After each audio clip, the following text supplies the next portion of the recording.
Hello everybody, welcome back to Shootout and welcome to your Premier League Matchday 2 reaction review as we go through the entire weekend's fixtures and results, what went down, and we go through our predictions, our scores, and whether we were extremely right, extremely wrong, or somewhere in the middle. So welcome to this video. George, how you doing, mate? I'm doing fantastically well, bro, considering I thought I was going to get battered in these predictions. I got rinsed in the comments, people saying, George is a little bit too erratic. He thinks he knows there's going to be goals everywhere. There might not have been as many goals as I thought, but I will have you all bloody know, all right? It's 5 points to me and 5 points to Eunice. So it is currently neck and neck after round 1, match week 2 of the season, but round 1 on the channel. It's tight, mate. We got 5. None of us got a correct score, but we did get five results right each, and they were all the same ones. So that's 5 when you look at it out of a possible, we could honestly be really brutal and say we should have got 27 out of 27, but we're not going to do that. Yeah. I think 5 correct results throughout the weekend is fair. Let us know how all of you did in the comment section below as well. Let us know down below. Much appreciated. George, let's get cracking. Let's get crack-a-lacking, mate. The first game. Forest 2, Sheffield United 1. You were 1 goal away from this one. I was a bit further out than you, but the rules are the rules. Forest got the job done, didn't they? Sheffield United, I thought, were valiant, but I think Forest need to win their home games, and I think they will. I think they'll beat a lot of the teams around that bottom of the table area to be safe come the end of the season. No, you're right, and in this game specifically, they left it really late. I didn't expect them to leave it that late. I thought that they would cruise, and then if they do come off the gas, they'll end up letting in a goal. But they came off the gas a little too early. It was 1-1. Then they got that late winner. And good goal as well by Chris Wood. So overall, expected result. But Sheffield United done a bit better than I expected. Yeah. No, I think Chris Wood's a good signing for Forest, because as much as I saw something stupid. They've bought like 50-plus players in the last couple of years, which is even more than bloody Chelsea. I don't know why we're getting all the flipping stick for it. Like, Nottingham Forest have basically bought a new club. They could have 2 football clubs. They could literally have 2 clubs with the amount of players they bought. But it's a good header, and that's what you get with Christopher Bloody Wood. The second game is Fulham versus Brentford. Neither of us got this one right. Brentford were absolutely amazing. I'll tell you what I really like about Brentford. Yep. They've not got Ivan Toney. He's doing blimmin' podcasts with Stephen Bartlett. But the players that they do have up front, Mbuemo, Wissa, these guys, the way that they play together is actually amazing. And I think Brentford, when it comes to like the fluidity and quality within their front attacking play, I think they're up there with one of the best fluid attacks in the league. They definitely look it, and they're potent, because when you look at that game against Fulham, they didn't have the dominance in terms of possession, the amount of ball that they had, but they had almost double in terms of shots, on target, off target, overall chances, just absolutely lethal. And it paid off for them. They ended up winning 3-0 on the day. We expected a better performance from Fulham, if I'm being completely honest.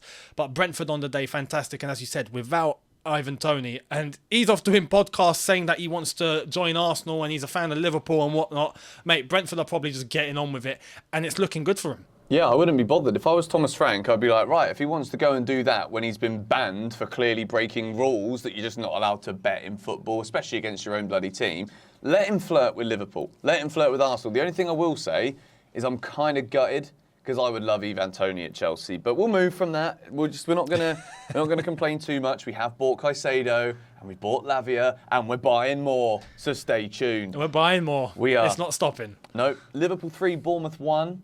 A game that probably had one of the most contentious red cards in it as well. But I'm not going to... I think we both looked at Liverpool and thought they'd beat Bournemouth. You thought it was going to be close, and you were 1 goal off. 1 goal off Liverpool's amount of goals. You weren't far either. But the same gap. No, we were equally close on this one. But Bournemouth, I want to speak about Bournemouth, because it'd be easy to talk about Liverpool. I think Bournemouth are going to be really, really good this season. I think they're playing some really good football. Look at the way they started that game. They peppered the Liverpool defence at times. When they did get forward, which was semi-rare, but when they did, they looked really, really strong. And I think this year, they could be a bit like Brentford. I think Bournemouth and Brentford could be 2 big banana skins this year. So I think it's good that Liverpool got the job done. For them, that is. I'm not happy about it, but for them, it's good. No, 100%. I mean, when Bournemouth scored, I won't lie, they had that first chance in the first minute, and I thought that's a big warning to Liverpool. Second minute in, boom, they're 1-0 up, and I was celebrating. I was thinking, this is fantastic. Liverpool defence look all over the place, but it's the same point that we mentioned before. It's their attack compensating for the flaws that they have at the back, and it's one hell of an attack. When you look at who scored as well, you look at Salah, and you look at Diaz, and you look at Jota. I mean, that explains it all. Liverpool on the day got the confidence eventually to just take the ball, start dominating, move forward. But you're right, Bournemouth, I think, will have a good season if they can just tighten themselves and not get too excited. Especially, probably scoring too early was a bad thing for them, because then they're going to have to try and protect and not think to go out for the second goal for 89 minutes against Liverpool at Anfield is just too much. So there's that. The red card, I have to say as well, for me, absolutely ridiculous decision. Not a red card, if I'm being completely honest. I don't understand how a challenge like that can be penalised when it was blatantly ball for ball, both going in for the challenge to get the ball. Mental. There's been a lot of contentious decisions so far this season, but one thing that is certainly not contentious is the brilliance of Brighton. And I'll tell you what, like when you look at Brighton, they're 5 points ahead of Chelsea right now after 2 games. They're the team that I am seriously worried about this season when it comes to Champions League spots. We think there's 4, there could be 5. It's still a bit up in the air as to who does qualify for the Champions League next season. Wolves 1, Brighton 4. 2 teams at the totally different end of the spectrum. Wolves expected to go down. We both said 3-1 to Brighton, so we were both 1 goal off. This was a close prediction. But I think it was the manner, for me, of the way that Brighton scored their goals. The Zerbi highlighted earlier on, a couple of weeks ago, that there could be a different style to Brighton this season. And with losing Caicedo, you lose McAllister, you're thinking, well, is there going to be holes in this midfield? Step up Enciso. What a player. I put him in my fantasy team, and then I took him out because I was like, I don't know if he's going to play. This guy's going to play every week. Enciso is absolutely phenomenal, and Brighton are just brilliant. Like, I've got nothing but amazing things to say about them now that we don't have to deal with them in business. No, it's true, but it's pain, isn't it, to think that they let go of players like Caicedo and even McAllister, and they've got an Enciso just there lingering about like it's nothing. When he made his debut last season, I was thinking, yo, this player, what an impact. But can he keep it up? Turns out he can. Brighton and De Zerbi, I have to be honest, because De Zerbi annoyed us during the summer for the whole Caicedo thing, and even Levi Colwell. It's understandable. But as a manager and what he brings, what a phenomenal gaffer. Because you look at this game and it finishing 4-1, but they were 1-0 up going into half-time. A great goal by Mitoma, single effort just running through the entire Wolves team like it was nothing. But they come out for the second half and within 9 minutes they're 4-0 up. I mean, it's just unreal. And that's the impact from the dressing room. That comes from De Zerbi and the instruction given by him, without question. So, fair play to Brighton. They look unbelievable. But I have to say this, and this isn't just sour grapes or whatnot because we are Chelsea fans, but I'm being real, and this is for Brighton's benefit too. They have to stay consistent. If you want to become a big team, you have to carry these results throughout until Christmas and beyond that. And let's see if they can. Right now, the signs are, I think they have a chance of doing so. So let's wait and see what happens. Yeah, they've also made a bid today for 25 million euros plus add-ons for a bloke called Belieber. So if he's coming in as a believer of Brighton's chances, then I reckon they might be all right. Everyone they buy, I'm like, right, 25 million, give it a year, could be at least 100. But we move into Tottenham versus Man United. We spoke about this one in the immediate reaction where we went through the 3 big games, the last video on the channel. Tottenham 2, Manchester United 0. To be quite honest, I didn't even use bias with my prediction of Man United to win. And I probably don't think you did either, but the alarming thing about this was Manchester United, they are all over the shop. That midfield, individually, they're all brilliant. But in terms of the balance between Casemiro, Mason Mount and Bruno Fernandes, it's like a flipping seesaw with the world heaviest man and a newborn baby on it. There isn't any balance in there. Someone's going flying. And I think someone's going to lose their place. And I think Ten Hag is in trouble for Man United right now, in my opinion. You're right, and I think it's no surprise that you're seeing links with all sorts of midfielders now because they know that they need to find that balance. Casemiro was getting exposed. Mount and Fernandes were not providing the balance. Mount was playing in a double pivot. Fernandes was up there trying to make things happen by himself. There was no balance whatsoever, and as a result, it left United at the back completely exposed because their defence couldn't compensate for the failure in midfield. And it was just a red carpet for Tottenham to just go and do what they want to do, especially on the counter. And they took advantage. Tottenham played some really good football. We already mentioned this on the last video, but they played really good football. You're right, the predictions wasn't out of, blue-tinted glasses or anything like that, or any certain biases. It was honest, but Tottenham got their job done, and Man United were very, very underwhelming, and I think it could be a factor, at least for the next few games, for Man United. Yep, no, I think they're going to struggle. Man City 1, Newcastle 0. No Pep Guardiola in the dugout for the next 2 Man City games. He's going to Spain for back surgery, so no Guardiola, but this one disappointed me. This game. We'll talk a bit more about City's chances with Guardiola not being there in the predictions video on Thursday. But this game is a shame because I really thought Newcastle would play a lot better than they did. And the golf in class, 1-0, is probably an unfair result. Erling Haaland didn't score, but I expected more from Newcastle, if I'm honest. I think that this game showed that City are just leagues above. They're playing a different way now. Kovacic has come in, and just as I expected, Kovacic is looking really good. He's doing a lot of the run-in to enable Rodri to kind of make the passes forward, which he's managing to do a lot more. They just look so good. I think this Man City team are probably the best team in world football right now.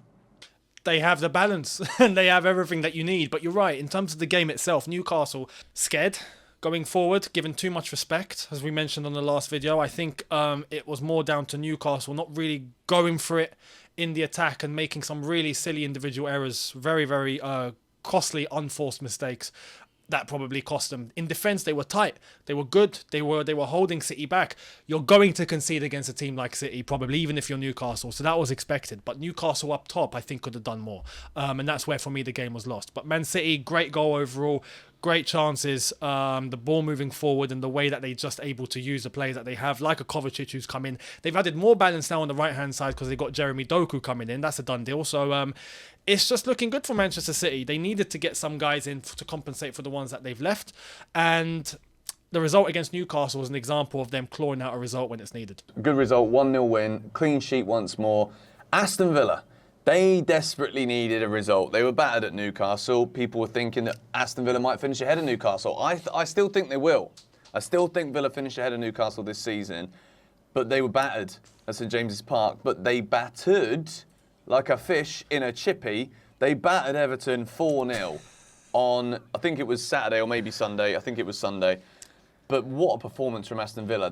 Going forward, they are blistering. And it's actually their longest winning record at Villa Park in a row. I think it's like 8 or 9 wins in succession at Villa Park. Everton was shocking, absolutely shocking, but that was the Aston Villa that I expected to see this season. Completely, and it reminds me, when I saw them win 4-0, I thought, wow, Alex Ferguson probably had a point, because when he was talking about the Newcastle-Aston Villa game, when Newcastle battered them, he made the point of, it wasn't actually, that scoreline didn't do Aston Villa justice. And yes, Newcastle did play well, but Aston Villa actually played well. It's just a freak result. And I was thinking and looking and going, nah, surely not. But maybe that was the case. Aston Villa have quality, and I think they just got off on a bad foot. They just started really badly, but the quality is there. They have a great setup. The coaching's fantastic. Going forward, as you said, they look class. Everton, I think, are going to have a very horrid season.